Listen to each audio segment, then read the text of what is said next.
Sometimes there are a lot of questions, and sometimes the mind is falling dead silent. And she is inquiring the reason behind this. Why do we need to figure out reason behind everything? Just to console ourselves that we know? Just to feel that we are on top? Do you see this urge to reason out everything? Do you see what we are trying to do? We intend to say, I know the reason. And when you know the reason of something, when you know the cause of something, then you can control that thing, right? It is our tendency to control, command, dominate that guides us to find out reasons. Otherwise, just seeing what is happening is sufficient. So if the situation says, sometimes I am bubbling with questions, at other times there is nothing but silence, then my simple and obvious response would be, when there are questions, ask. When there are no questions, don't ask. When you feel like speaking, just speak up. When you don't feel like speaking, well, comfortably relax in your silence. Now, how complicated is this? How complicated is this? And is there any problem at all? The situation is analogous to, sometimes I feel like eating and sometimes I don't feel like eating. When you feel like eating, go ahead and that does not apply to divine rhythm. Because you may then feel like eating all the time. When you don't feel like eating, don't eat. I'm entitled to joke a little, right?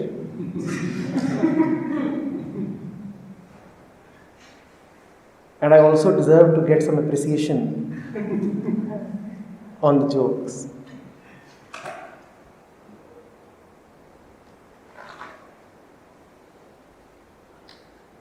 You create a joke and all you receive is a deadpan look.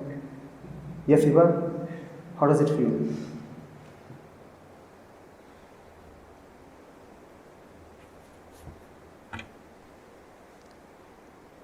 It's okay. It's okay. Your absence of questions is just as okay as an abundance of questions. Nothing is ever, never ever not okay. Can you please go into this?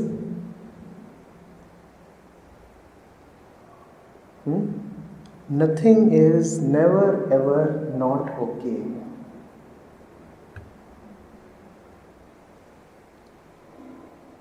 You don't have to be ashamed of anything. Come on, please. You don't have to follow a particular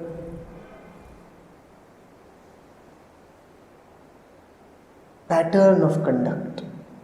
You don't have to do the right thing. You don't have to be Mr. or Miss Right. You are entitled to go wrong, and that is okay, very much okay. Very, very, very much okay.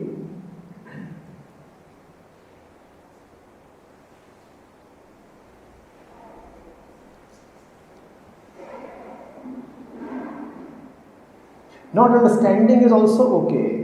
You are born with no obligations.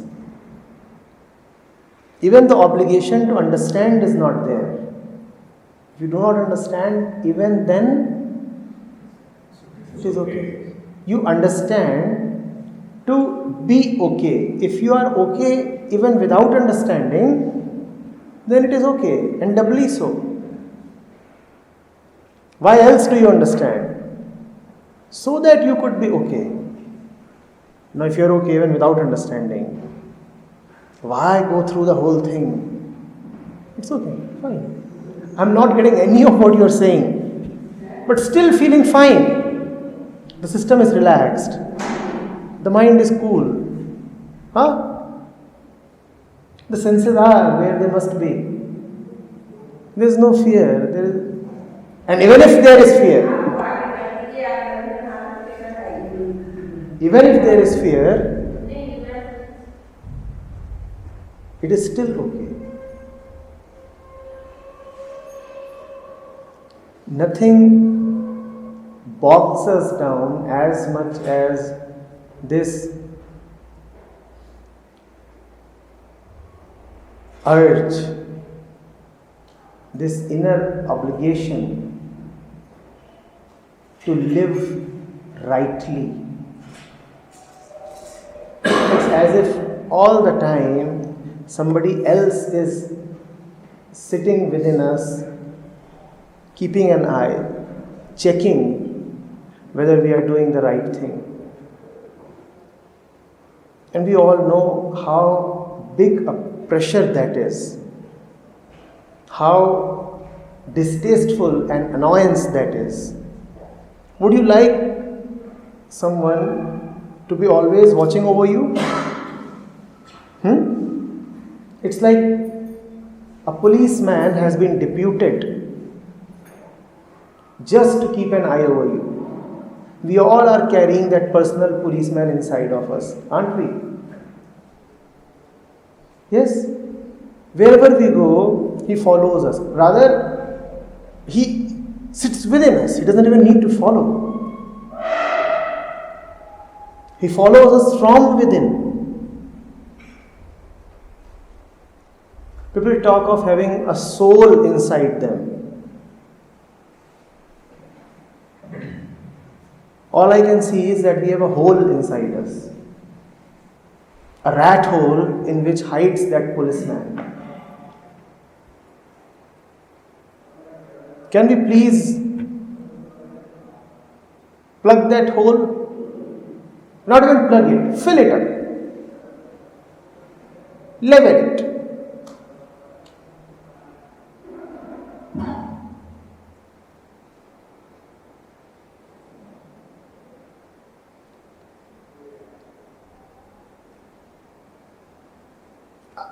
I look at our faces, your face, my face,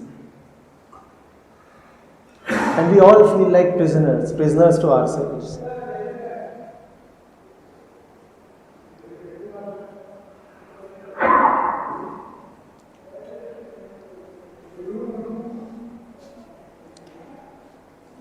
Okay, one question to everybody.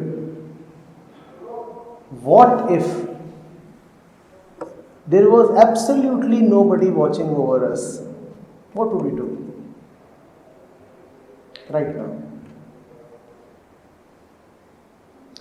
What if there was absolutely no obligation to conform? How would we live? What would we wear? How would we speak? How would we relate? How would we eat? How would we walk? How would we spend our time? How? When you go into that, you are stuck. Because we can't even imagine. Because we are so habituated to living under the shadow of that self-appointed Lord or guardian, that we have lost touch with ourselves. So even if we are left to imagine how we would do without that Lord, we struggle. Even imagination gasps for breath. What would I do? Well. May I ask the Lord, what would I do? Even to imagine what and how we would do without the Lord, we feel like turning to the Lord. Sir, can you tell me what to do when you are not there? Sir, can you guide me how to live in your absence? Can you leave behind a manual of right conduct before you go away? So that in your absence, I don't have to struggle and limp and beg.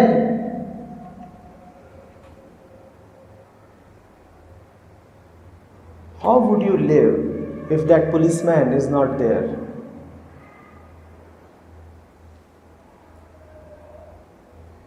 How? Alright, another question. Maybe easier to answer. I began this afternoon remarking that I haven't heard many of us speak. Suppose I am having a one-on-one interaction with you. Would you still not speak? Please, if I invite you to the lobby in front of my cottage and I say, let's sit here. There are a couple of chairs facing each other. And let's talk. Would you still not talk? Sir, please. You would talk, right? There is hardly anybody here who would then not talk. Then why don't you talk right now? You don't talk right now because there is the policeman. The policeman is saying, watch out before you open up in front of others. When the others are not there, then you would open up. Aunty आप घर में तो बात करते हो ना, मैं घर आया हुआ हूँ, आपने मेरा स्वागत किया था, बैठाया था और आपने इतनी बातें करी थी. तब में और अब में फ़र्क क्या है? फ़र्क इतना ही है ना कि हाँ दूसरे मौजूद हैं. आप देख रहे हो हम दूसरों से कितने आक्रांत रहते हैं. We are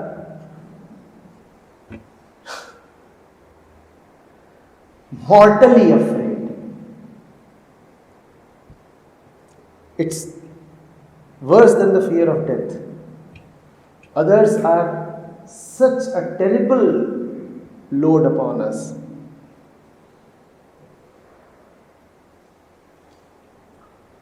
Many of us here are known to me personally.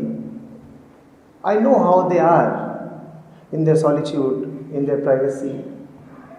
And I also see them converse over here and I see remarkable difference. Why should you become different in front of others? Why should you face the pressure to act rightly in front of others? Please. Yesterday when we were talking of Meera, I was enamored by those three words, दूसरों न कोई. You remember that? And I kept on speaking on that, harping on that rather. I just couldn't move beyond that. दूसरों न कोई, दूसरों न कोई. No other, no second one, no second one, no second one, दूसरों न कोई. Do you see why I needed to do that? Because the other is such a terrible presence on the mind.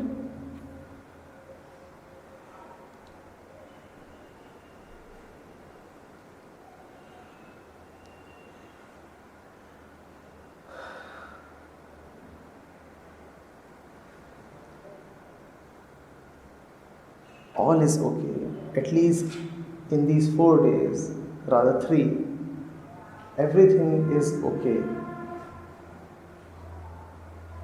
Even when I or somebody else suggests something to you as right, believe me, even the absence of that is not truly wrong. Truly, there is just truth. Truly, there is not right, not wrong.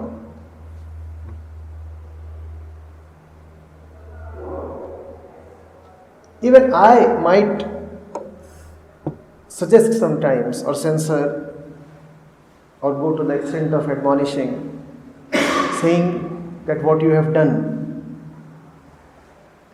is not correct. I do not like it. I would want you to change it. I just don't approve. I might say that. But even if I say that, what do I have faith on? What do I trust? I trust that you may understand. And that understanding is truth. So the power to understand is still vesting in you. That is the truth. Even when I am saying that you are wrong, I am still seeing the truth in your form. I am still respecting you. And I am full of faith that if I say, you would listen. Had I had no trust in the truth within you, why would I speak to you? So do not just see that I am holding you wrong sometimes. Also see that I am trusting that you would understand whatever I say, whether I say you are wrong or whether I say you are right. This trust is on the truth, and the value of that truth is infinitely larger than all wrongs that you can commit. Even if you stand here as the most debauched criminal, still that okayness, still that truth is there with you, in you, over you, beneath you, left of you, right of you. Even if the entire world, including me, declares you as an abhorrent outsider, ostracizes you as a persona non grata, still has existence,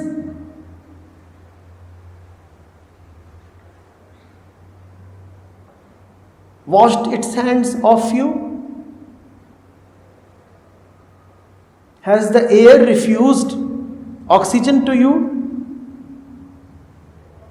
Has the river refused coolness to you?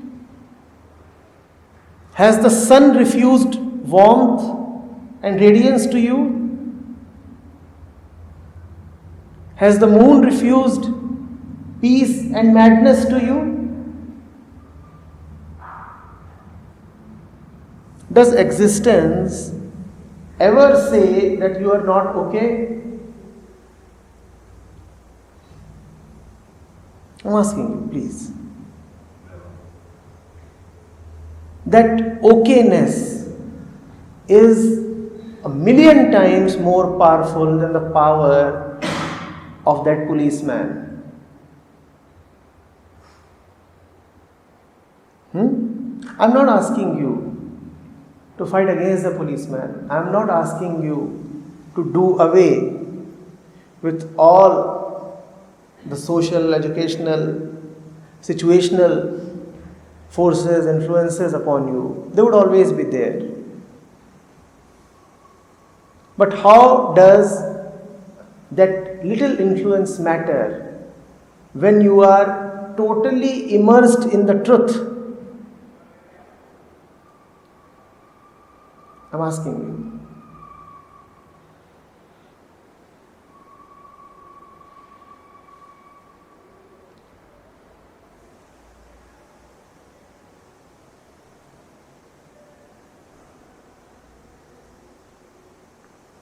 साक्षी भाव जाना चाहते हैं जीवन में जागने के लिए, तो साक्ष होते हैं कि भूल भूल जाते हैं. You don't need to be sakshi or witness of anything. It's not as deep or complicated as that. It's much more straightforward.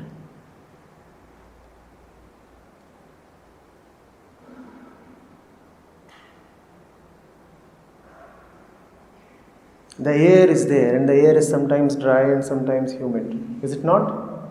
Yes. But when you are fully dipped in the water, does the humidity of the air matter? Come on, please. Then why do you bother so much about the winds? Why do you inquire? Which way is the wind flowing? How humid is the air and what is the temperature? Inside the water, what humidity are you talking of? It's absolute and 100%. And you're inquiring about the humidity in the air? Inside the water, why are you inquiring about the temperature outside?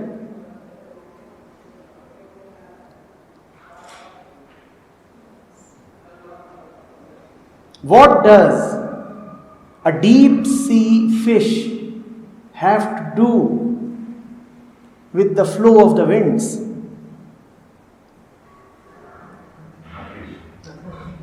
Then why are you so bothered about the way the winds are blowing? You are a deep sea fish. Your abode is the depth of the ocean, the embrace of the ocean. You are enveloped by the tremendous sea. Why are you inquiring about this and that? The policeman, mind you, can never dive inside with you. His limitation, his punishment is that he will always have to stay above the surface. That is why he is a policeman. The deep sea is the only place where you can get freedom from the policeman. Coincidentally, it is also your natural home.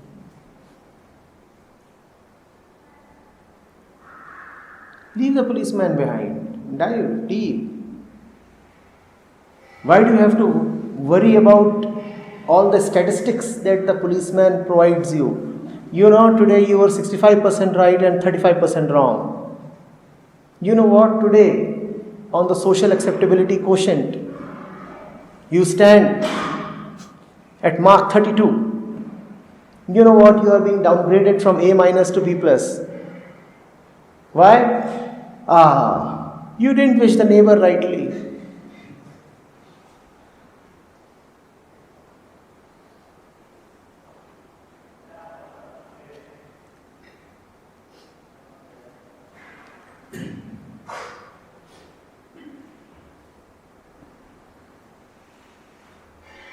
Inside, there is nobody evaluating you.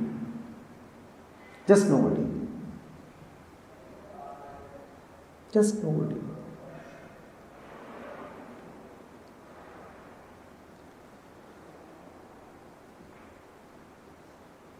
So yesterday in the session, there was a discussion and you said there is an old man who is watching us and he gives suggestions silently. And it's up to you, you are following or not. That old man is the sea. That is why he is always with you. Those four who were guiding you, advising you, sometimes are the winds.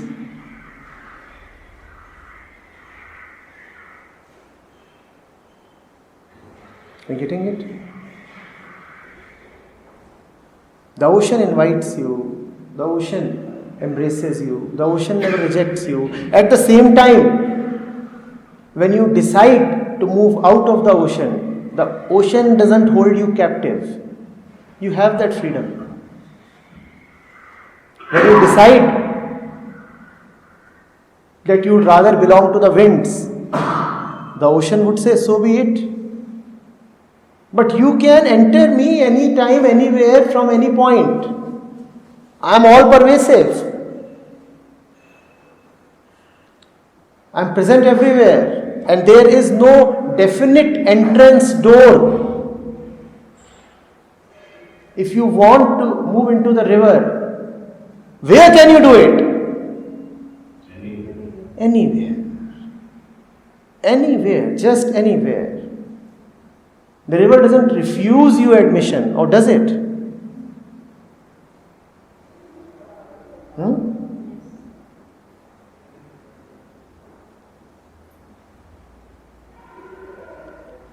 Whosoever you are,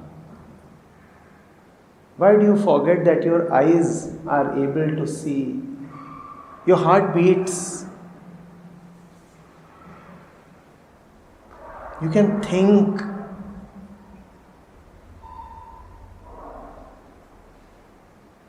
Your entire system is in a certain rhythm. When the eyes say that there is this desk out here, doesn't the finger feel the desk?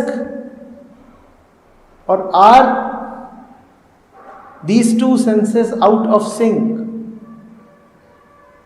What are the eyes saying? There is a desk here. And what is the skin reporting? There is a desk here. Do you see what a tremendous agreement this is? Have you ever wondered what would happen if the eyes say that there is this wall here, but when you extend your hand to touch the wall, the skin reports no wall? You are blessed, aren't you? You are blessed, aren't you?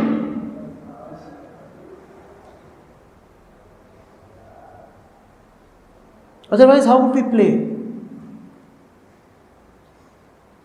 We were playing frisbee, and your eyes report that the projectile is coming to you at such an angle and such a speed, and your hands reach out, they want to clasp the thing,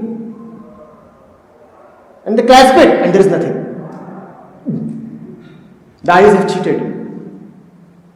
How would you play? Come on, how would you play? You pick up your food, and the morsel reaches your lips, and the lips don't feel anything. How would it? Or the hands clap, the palms meet each other, and the ears don't hear anything. There is no sound.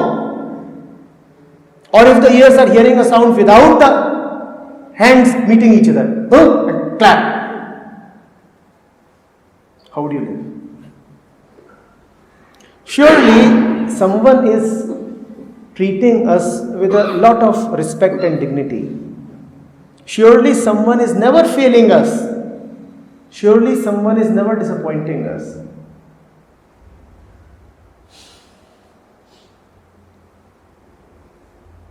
What would happen if you inhale and instead of the lungs, the breath reaches your kidney directly? And mind you, you haven't directed the breath. In fact, you have never even seen the passage through which the air flows. Anybody here who has seen the entire apparatus? Have you? Have you? Anybody here who has seen the inside of his lungs? And had you not been told, would you have known really that there are two sacs inside that enable the air to mix with the blood and so on? What the system does, what it is meant to do, without your knowledge, without your interference. Surely someone is pleased with you. Surely you have the blessings of somebody. Surely somebody is running it just right for you. Doesn't your heart spill over in gratitude? Come on, please. Huh? Don't you see that you are somebody's favorite? Don't you see that somebody is determined never to let you down? Don't you feel as one feels in love?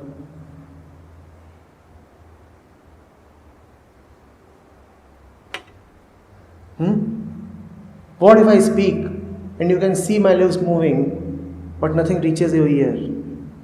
Won't it be a little horrible?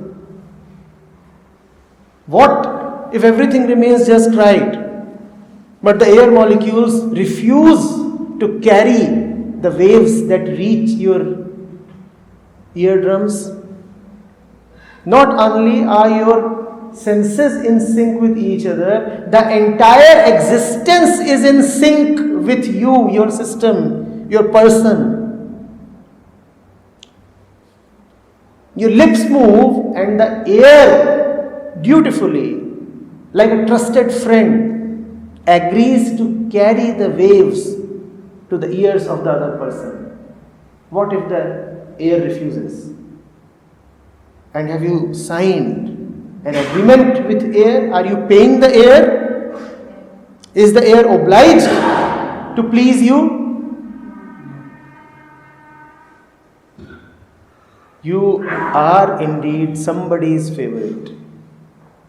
Somebody loves you so much that he is setting it just right for you, even without your knowledge, even without your agreement, and of course without your appreciation.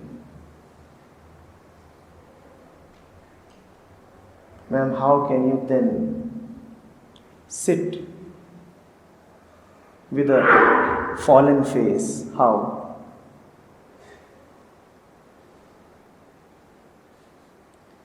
It's like your lover is doing his utter best to give you all that he can. In fact, he has given himself over to you. And you are still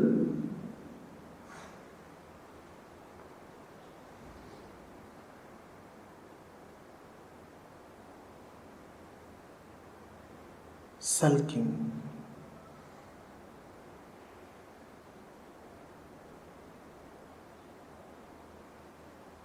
It is bad manners.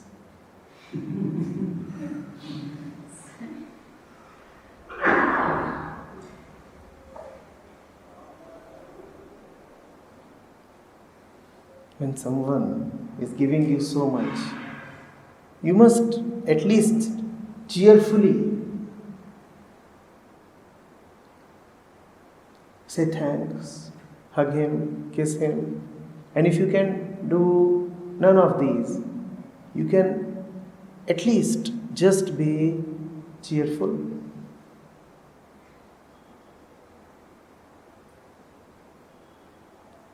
No? Too much to ask?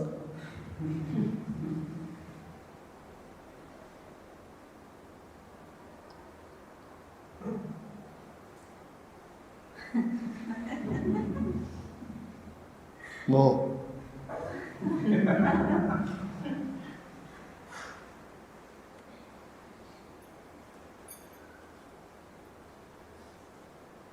What if this sunlight penetrates your skin, burns your flesh? What if? What if the water is just running acid? What if? Please, what if? What if I am speaking in a language that you formally know and yet you can make no sense of these words? Come on, what if? What if I speak Hindi or English and yet the words fall on your ears like strange sounds, meaning absolutely nothing? What if? And that can happen.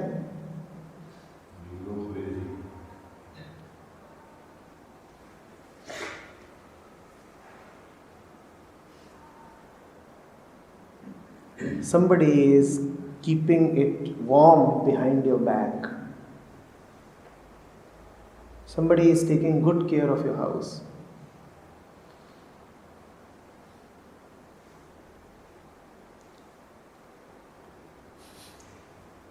Somebody is acting like your personal maid, like a benevolent caretaker, without even being paid.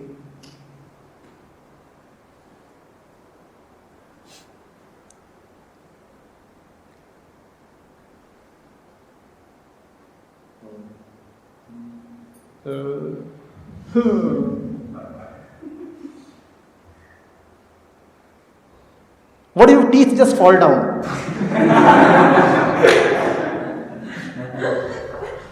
And why can't they? They are not obliged to stay still.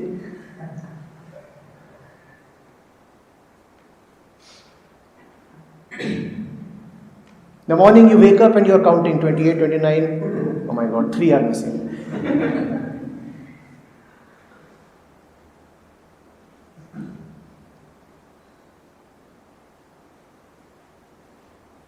And then you are writing your name on each of the tooth. Because there are many like you who are missing their favorite tooth. So they may come and pinch yours. And when yours is not available, you are going and asking him to open his mouth and seeing whether the one marked with your tick is somewhere there.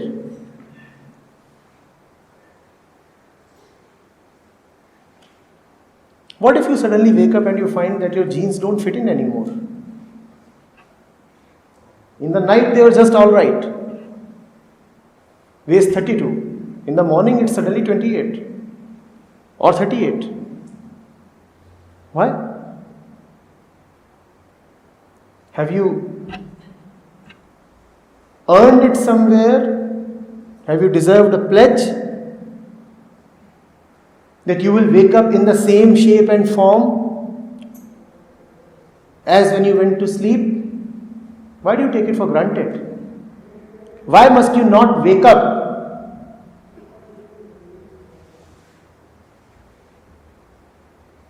with 8 fingers? Anything can happen when you are asleep. The world can change. Why can't you wake up with a shaved head? Gone. Some mice took it away.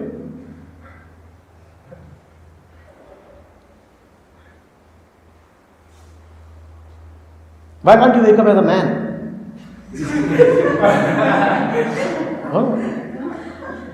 When you are asleep, have you appointed someone to take care of you? Why can't things change overnight? Why they can't? You explain it to me, please. Do you know how many things don't happen when they can happen? Please. Do you know how many things don't happen when they very well can happen?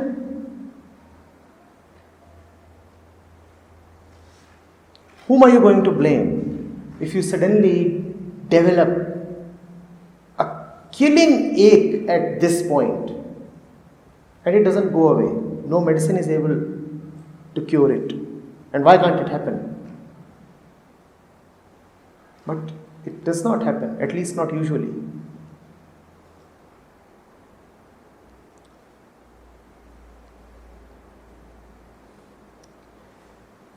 We are okay. Somebody takes us as okay. Somebody has a lot of trust in us. Don't disappoint him.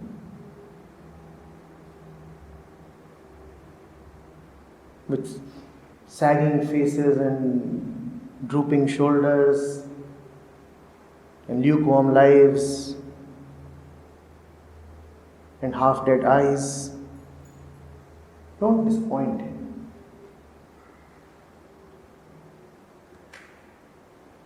Somebody is madly in love with you. Madly. He forgives all our rubbish. He forgives all rights and wrongs. He is madly in love with us.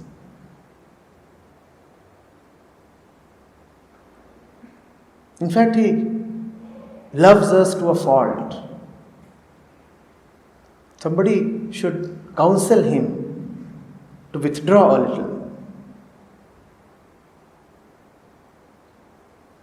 Maybe he should punish us a little more. Maybe he should be a little detached. He is just too attached. He is just too identified with us. Probably he hasn't read any of the sacred scriptures.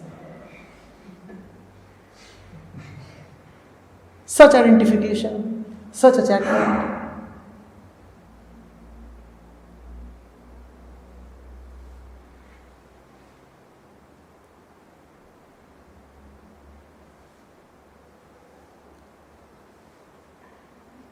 Who would call him wise? Wisdom knows where to stop. He never stops. I would rather call him crazy. Wise is a word I would rather reserve for the learned ones amongst us. He is a fool, an illiterate,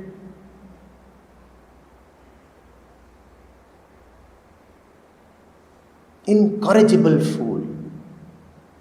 He has seen us fail him century after century, millennium after millennium. He has seen us let him down incessantly, and yet he doesn't mend his ways. He is totally beyond correction. So incorrigible. You can give up on him.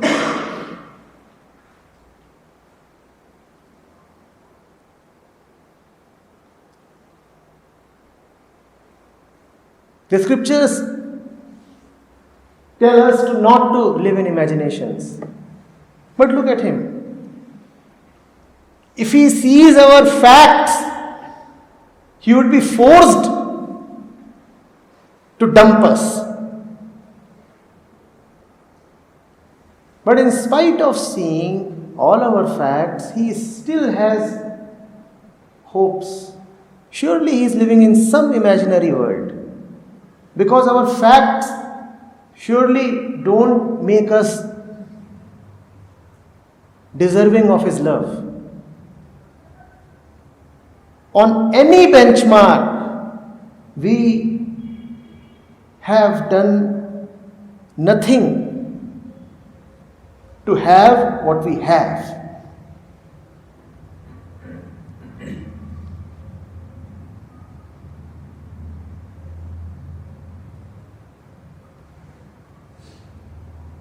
He still has hopes.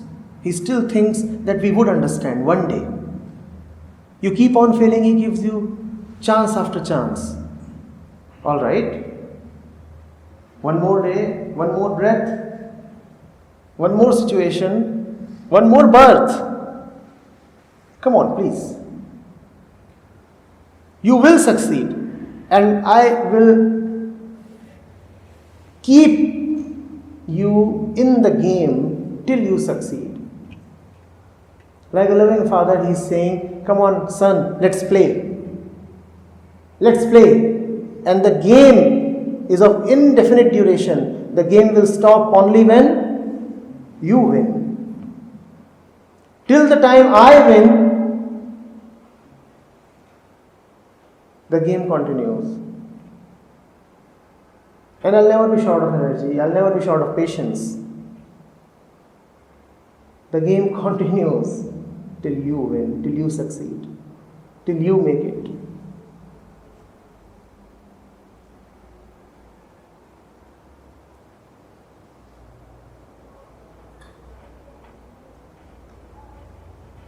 Somebody is in love. Somebody is in love.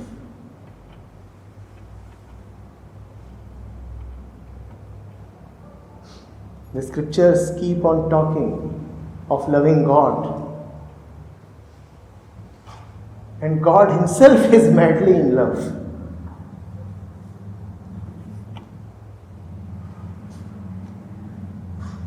Madly in love with someone.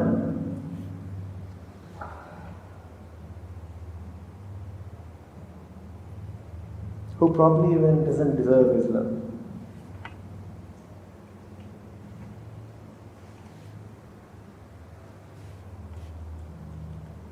To make matters more interesting, His is an unrequited love.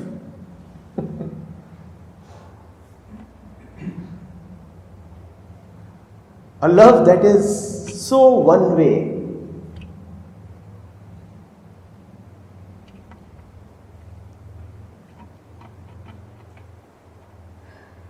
Like a crazy suitor, he keeps on following you.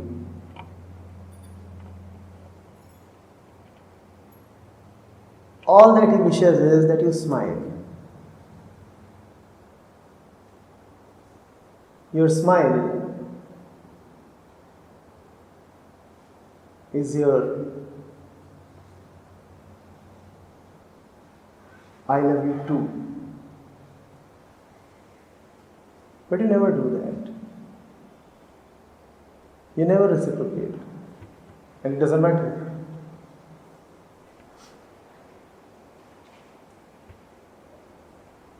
The bugger is a stalker. Is he not? With you all the time, keeping an eye over you, keeping things right for you, seeing things that he's not supposed to see. Present where you'd rather have him absent.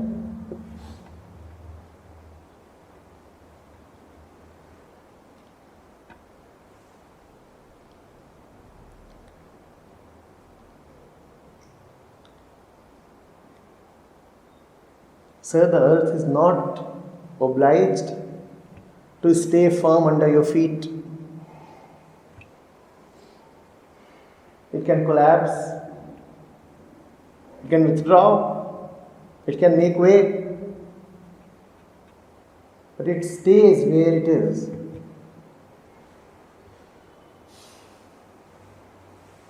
The earth is not holding your feet, it is somebody's palms upon which your feet rest. You are mistaken if you look at the ground and take it as the earth. It's not the earth that holds you.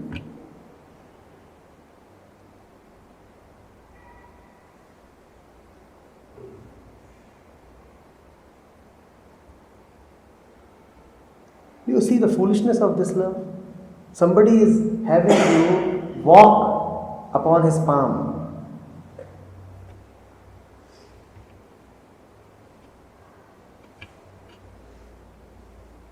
And you are? Not impressed.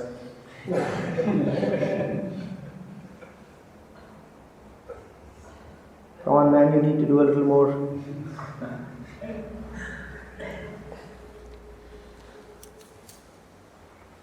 How about having me trample your heart the next time?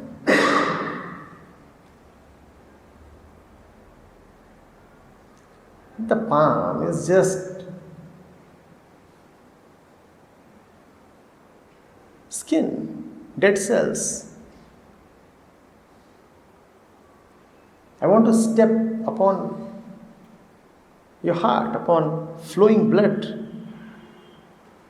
How else would I believe that you are really deserving of me?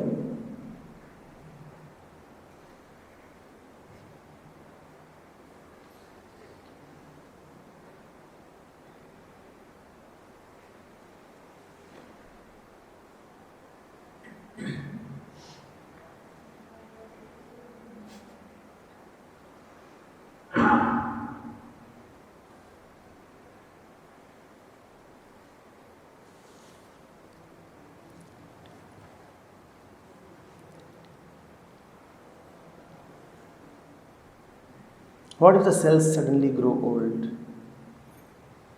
What if things don't multiply as they are supposed to? How would you stop that? And to whom are you going to complain? What if the universe stops functioning the way it does? Where are you going to lodge an FIR?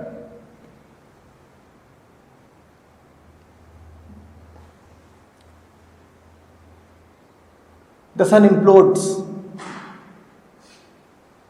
All the fuel just goes off.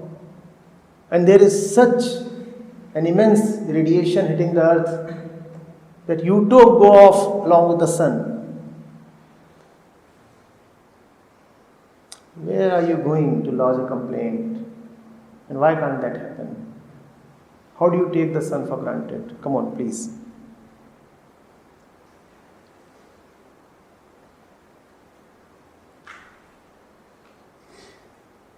And which of your missiles and nuclear bombs are going to stop the sun from doing what it would? That all the nations on the earth confabulate.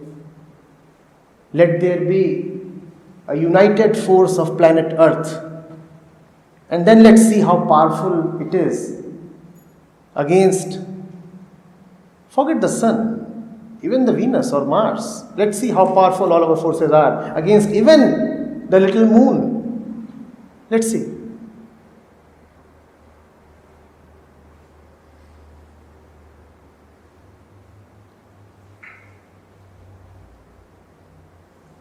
Let's see, sir.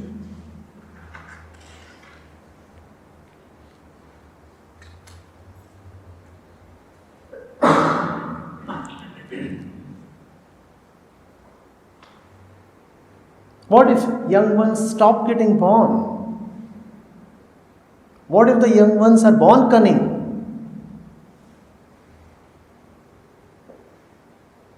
What if there is no innocence? What if? How do you know that you deserve that a young one is born with delicate skin and a delicate heart? What if he is born cruel? How will you stop that? Can you stop that? What if women stop getting pregnant?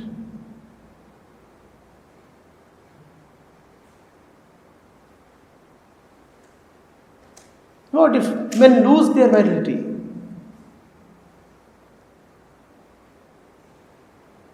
What if all the leaves suddenly get pale? And why can't that happen?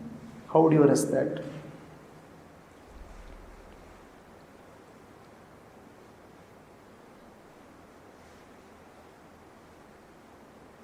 You wake up and you find that you suddenly don't feel anything for any woman. All your vitality, your virility is gone. Go complain. Go get a transplant. Go consult the best physician possible.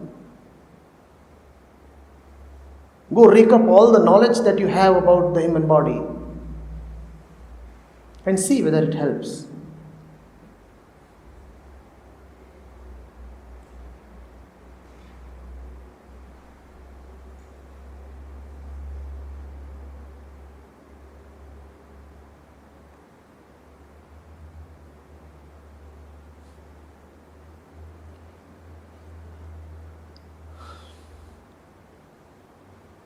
When something appeals to you, sir, when a sunset appears wonderful, when a man or woman appears exciting, you are excited not by the form that you see, it is the formless that excites you. What if the formless withdraws? What if the woman is still in front of you? What if that fabulous waterfall is falling right on your head and you're like a stone, experiencing nothing? Experiencing nothing. And it can happen. Show me why it can't happen.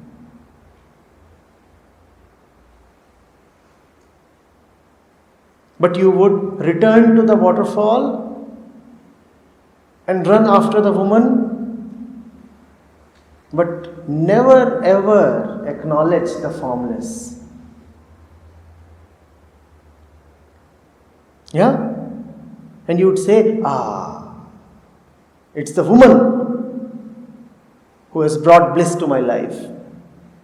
It's the sunset or the waterfall or the lovely desert that has captivated my mind. You don't see that the desert winds are but somebody's breath. If he stops breathing for a while, there would be no winds across the desert and there would be no shifting sand dunes.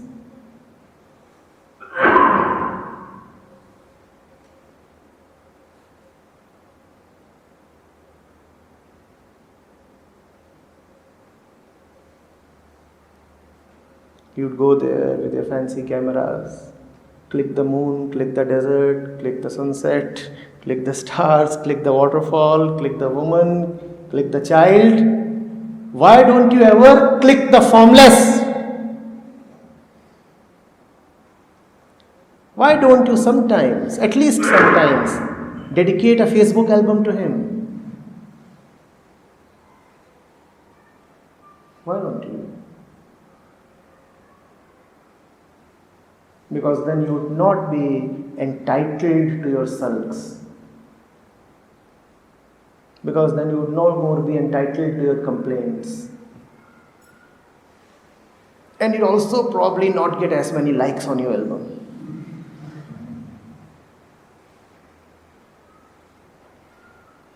Yes, sir?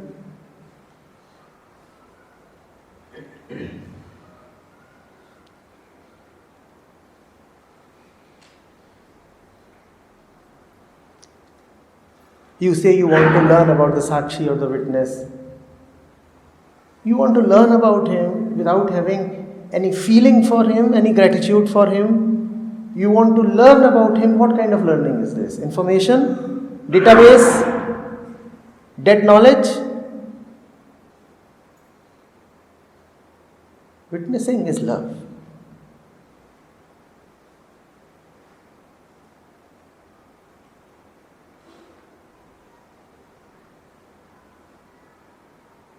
In love you blossom. You don't shrivel. You reach out. The flower is the plant's love. Does the flower open up? Or does it become further closed? The flower is characterized by its openness. It receives and it gives. In love you open up. Have you ever seen a closed flower? Oh, some of them do close during the night. But in their prime, under the sun, have you ever seen a closed flower, sir? A bud is closed only to open up. When would you open up?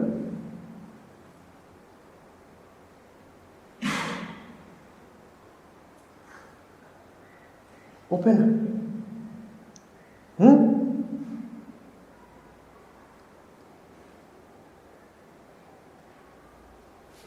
Open up like a flower.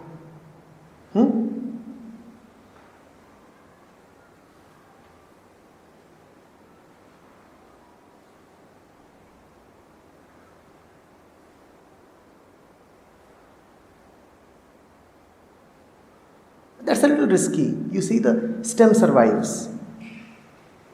The flower doesn't survive. The flower lives for 2 days. Do you want to survive like a stem with a lot of dead bark on it?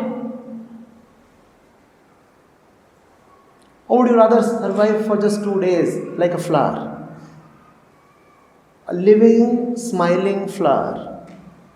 What do you want to be? A lot of bark? A lot of dead wood? You want to live long? Very long? Have you heard the story of that man who lived very long?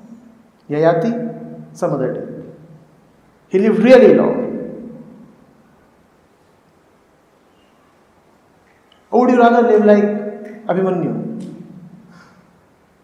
16 years of age and gone.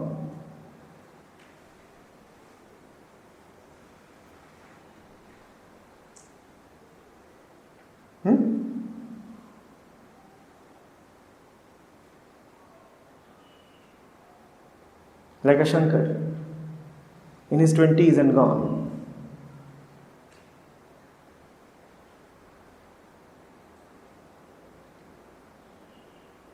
Like a Bhagat Singh, early 20s and gone.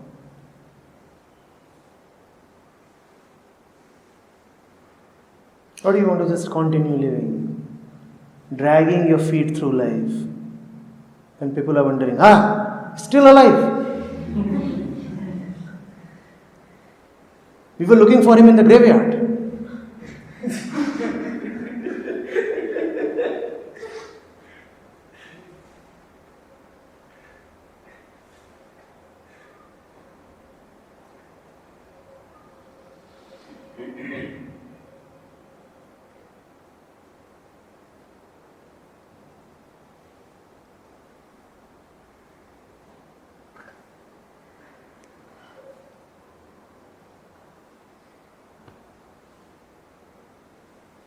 Fuck the policeman.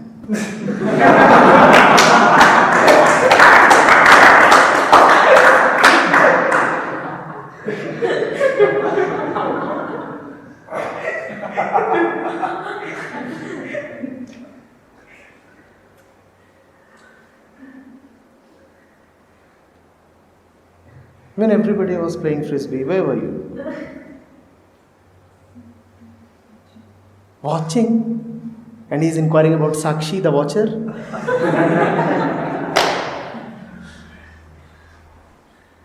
When existence is in such a playful mood, do you join or do you watch?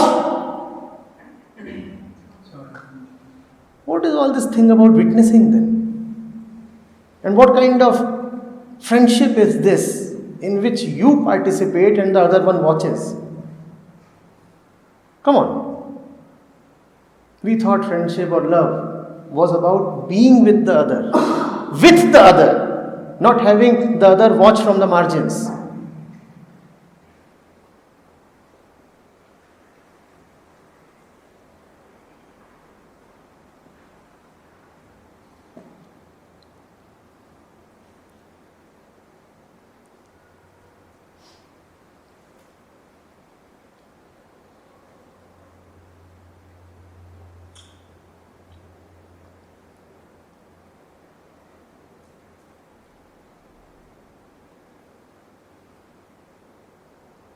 FTP.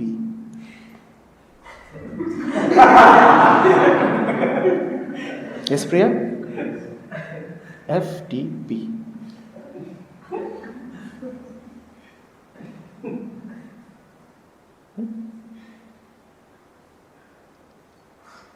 इन हिंदी में से जब सैया भाई कोतवाल तो डर काहे का? कोतवाल तो रोज सभी को ही मान बैठे हैं ना उसके लिए।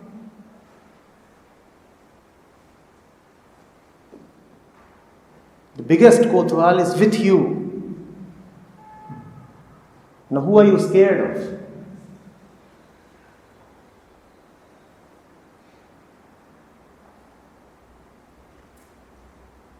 And he's always siding with you, always partial, always biased in favor of you. He is not at all detached.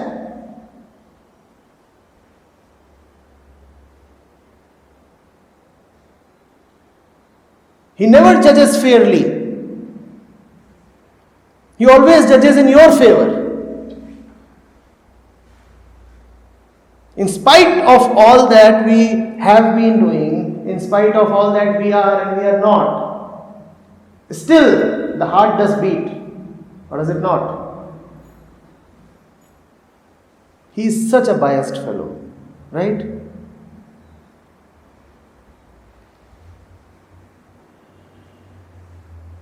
Like a young husband, fond of his wife to a fault, totally captivated, possessed, captured.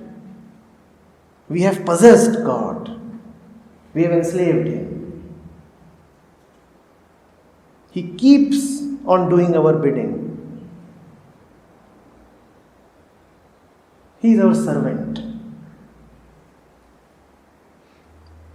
Such is his bondage. Such is his hope. The fellow never tires of hoping. The sun rises again in spite of what the world has been the previous day. Why can't he just give stay orders? His is the highest court. Why can't he just relay stay orders to the sun? Wait. Let's see whether they improve this day. If they do, then you rise, otherwise you don't. The sun keeps rising and rising. The fellow never gives up on hope. Kids keep getting born in spite of what keeps happening to the kids. He very well knows what is going to be the fate of the next kid that is going to be born in our houses. And yet, kids keep getting born. Such is his patience.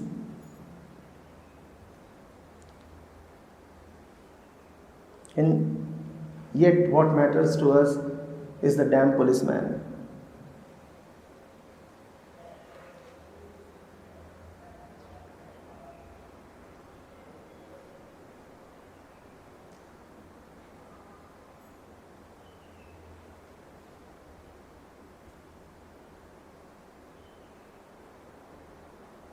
I'm sure some of you would be carrying your mineral water bottles to the river. After all, you can feel thirsty anytime. So.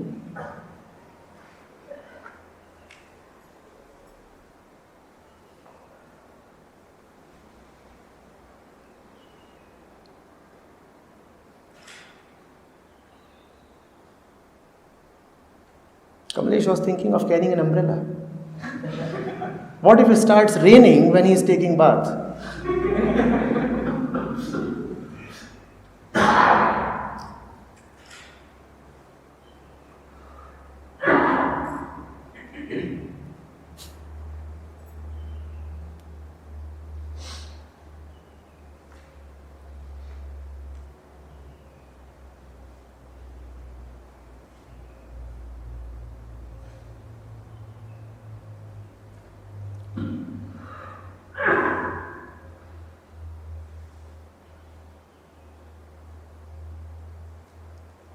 Let nobody be able to convince you even a little that there is something fundamentally wrong with you. If you make mistakes, if you get hurt, or if you cause hurt, you are entitled to making mistakes. The proof, I repeat, is that the sun will rise in spite of all your mistakes. You will wake up again in spite of all your mistakes.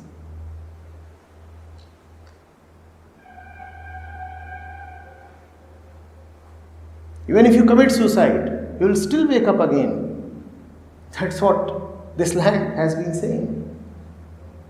So even the grossest mistake is forgiven. You are given another chance.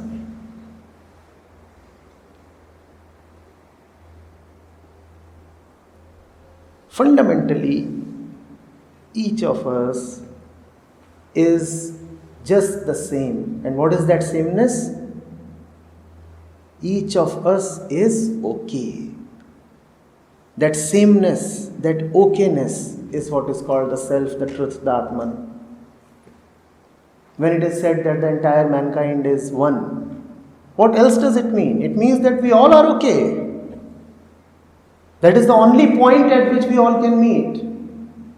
This is okay, that is okay, all is okay. And that is the same as saying this is God, that is God, all is God. God is another name for okayness. God is another name for all-rightness. Huh?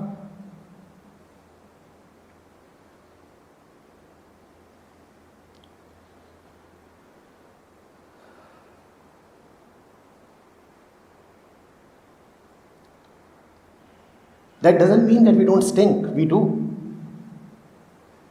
That doesn't mean that we aren't unbearable. We are unbearable. That doesn't mean that we aren't devilish or mean or cunning or absurd or stupid. We are. And it is still okay. Let nobody deny that we are lumpen bastards sometimes. We are. But it is still okay. That means you can't hate anybody beyond a point. Because in spite of what he is and what he does and everything about him, it is still okay. You can't really be angry with anybody beyond a point. You can't really be angry with yourself beyond a point.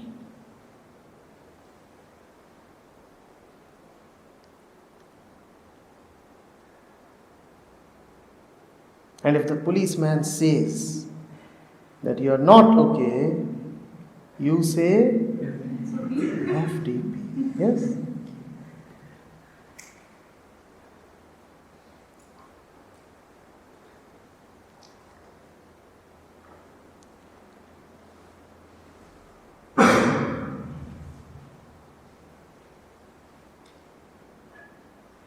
Seen the birds?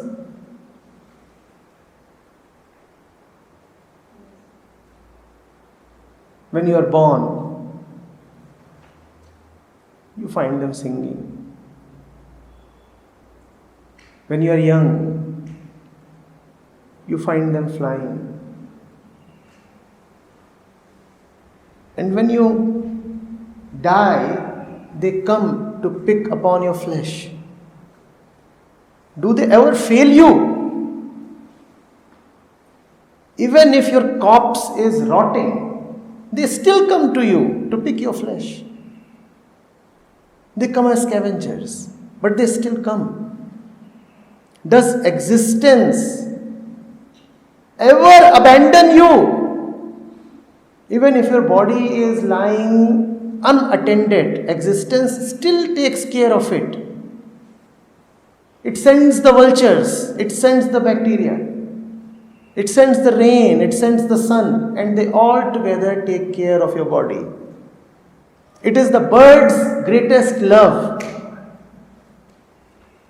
that it consumes your flesh.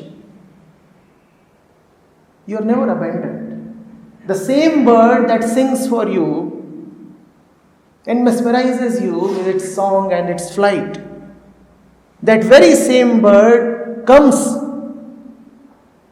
to pick your eye out of its socket when you are gone. That same bird comes to pierce its beak in your heart when your corpse is rotting. That same bird, it touched your heart with its song and it touches your heart with its beak. It never abandons you, it never fails you. Never fails you.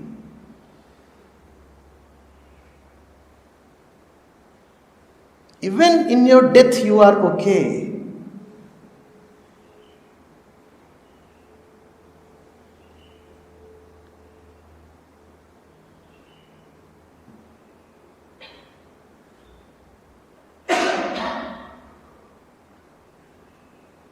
The deer that has just been killed becomes the shining coat of the tiger.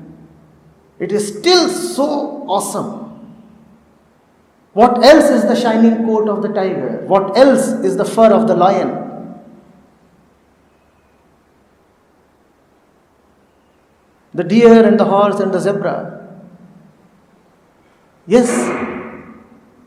And you thought that the deer and the horse and the zebra are gone?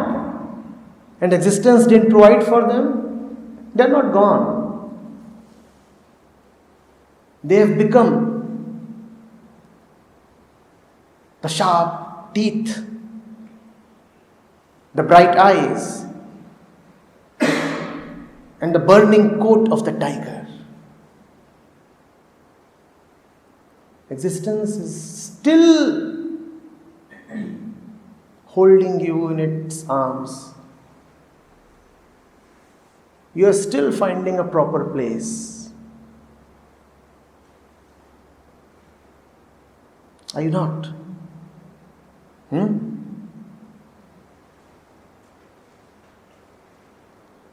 This lovely river that we call as holy is carrying water.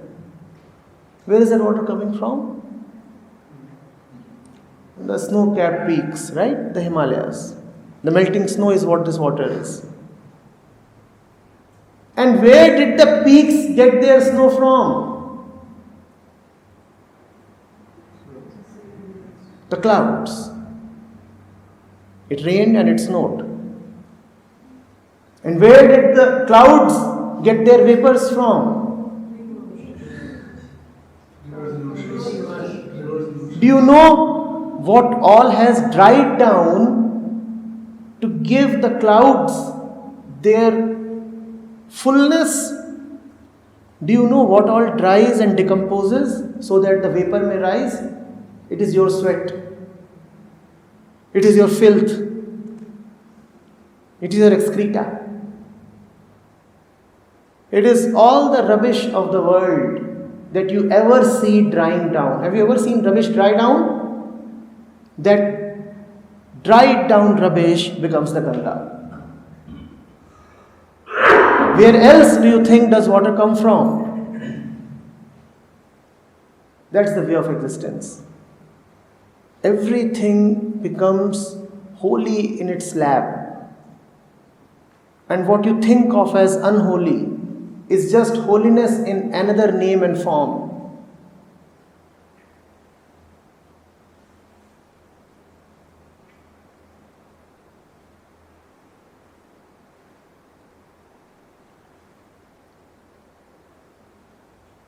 So is filth not okay? Is the dried leaf not okay? Is the rotting corpse not okay? All of them are going to very soon flow as the Ganga. And if the drop that flows in the Ganga is still in the clouds, would you call it unholy?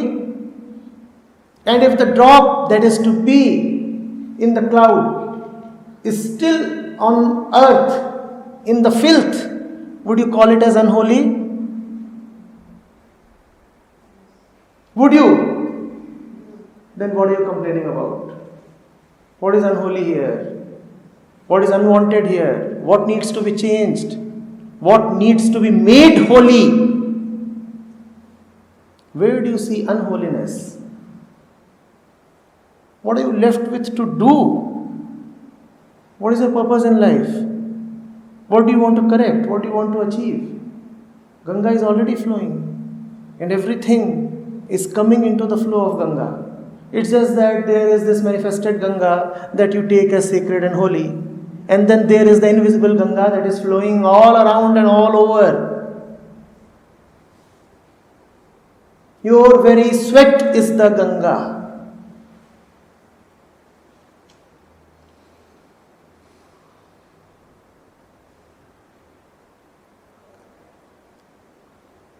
You want to take sweat as unholy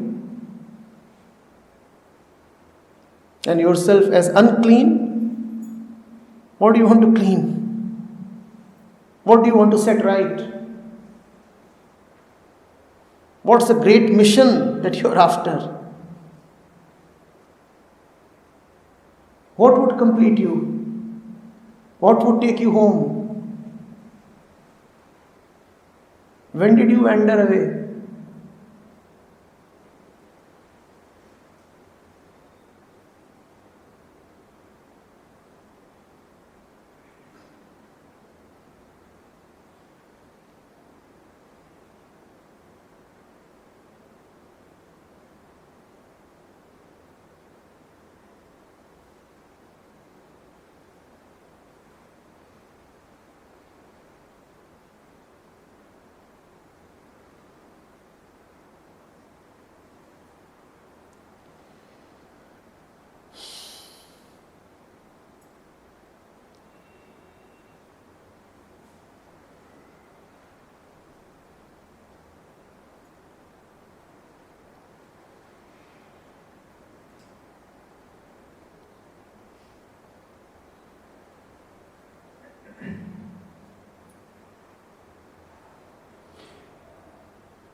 Don't feel as if you are in an alien land. Spirituality is just about feeling comfortable. Don't feel as if you have been airdropped on some strange place and you are looking around aghast. What is this? Where did I come from? Where do I go? You are the river, the bird, and the mountain. You are the filth and the temple and the statue.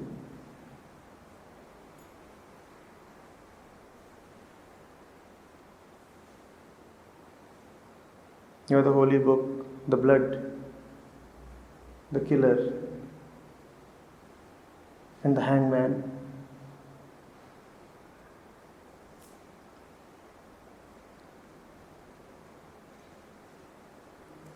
You have not been brought here.